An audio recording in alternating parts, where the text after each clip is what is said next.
اعوذ باللہ من الشیطان الرجیم بسم اللہ الرحمن الرحیم رب اشرح لی صدری یسر لی امری واحلل عقدۃ من لسانی یفقهوا قولی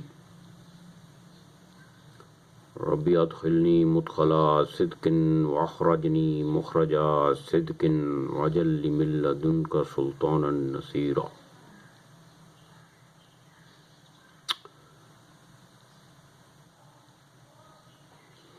صدق اللہ العظیم۔ آج میں قرآن کی ایک آیت آپ کے سامنے پیش کرنا چاہ رہا ہوں، اور وہ قرآن کی بڑی اہم اور بنیادی آیت ہے۔ اگر آپ سمجھیں تو میں اس کو کہتا ہوں یہ ساری کتاب کا نچوڑ ہے، اور یہی اس کتاب کا مدعا ہے۔ اللہ سبحانہ تعالیٰ قرآن میں ارشاد فرماتے ہیں کہ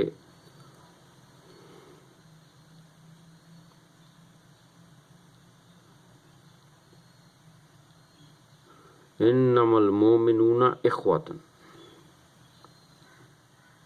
بے شک مومن وہی ہیں جو بھائی بن کے رہتے ہیں۔ یعنی دین کی تمام بنیادی ٹرمنالوجیز، نماز، روزہ، زکوٰۃ، حج، انفاق،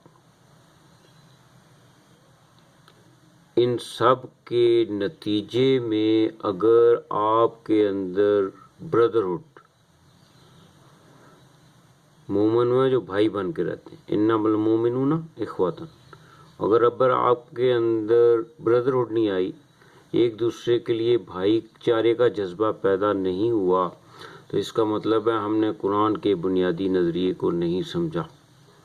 اس قرآن کا سارا زور اس چیز پہ ہے کہ تمام انسانوں کو ایک ایسا معاشرہ بنانا ہے جہاں تمام لوگ ایک دوسرے کو بھائی کی طرح ٹریٹ کریں، کوئی کسی کو اپنے سے سینئر یا جونیئر نہ سمجھے، اور بھائی کے لیے اپنا سب کچھ قربان کرنے کے لیے تیار ہو۔ تو یہ وہ نظریہ ہے بھائی جس پہ ہمیں کام کرنا ہے، اور یہی اللہ کی ڈیمانڈ ہے۔ اللہ کہتا ہے کہ مومن ہے ہی صرف وہی جو بھائی بن کے رہتا ہے۔ انما المؤمنون اخوۃ۔ صدق اللہ العظیم۔